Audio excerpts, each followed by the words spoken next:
كيف السلام عليكم ورحمة الله وبركاته. وعليكم السلام ورحمة الله وبركاته. أهلين. مرحبا نورا بقى مر- نجان أختي. مرحبتين بقنا كان مقدر. هاي أكا وامتكين كبجني استديو كني كيسة أرجمو كيسني مقادة وتوفى كياتين إسنجل تيفنا جلتوما. قلت الراحة فاسمس وان وفرتني قلتوما. هاي كا كرا ودو كنا أبني دفنين تأصو هنترين درامي هردفتو تكوتين والبري afnaan eenyu eessatti dhalatte eessatti guddatte kan jedhu gabaabsiitiin hordoftoonni kiyyasiif haarawwanatti fakkaanne tarii namoonni haarawni jiraachuu danda'anii mee een akka taate of ibsi nagaafaddachuma. Ishee duraan dursuudhaaf carraa kana naa kennitee naaf yeroo guddaa galatoomuu siin jedha.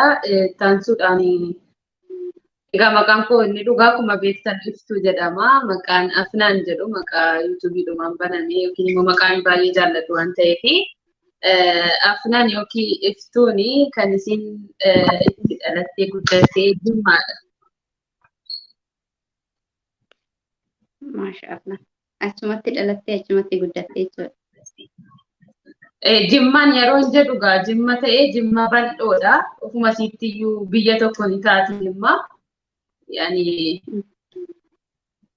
an akka immoo mangistiiti bakka tokkotti mangistiin nan siin jedhu mangista sarraatanya jechuu kooti of tolchi.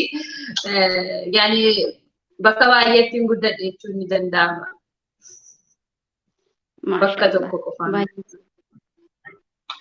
Baay'ee bareedaadha maashaallah.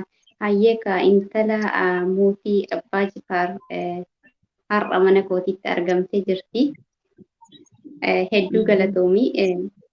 Hayyee har'a gaaffii akkuma si gaafadheetti waa'ee fuudhaaf heerumaa yeroo hin jedhu fakkeenyaaf an dhalattu arsii fi jimma keessatti tokkoffaa irratti yoo fudhannu ta'ee dugdaaf garaadhaa. Haala gabbaraarra yookaan gabbarri arsiitii fi gabbarri jimmaa baay'ee akkuma beekamu dugdaaf garaadha. Akkasumas haala fuudhaaf heeruma keessattis haala fuudhaaf heerumaa akkasuma kennaa guyyaasa intalaa kennanii fi akkasuma nyaata aadaa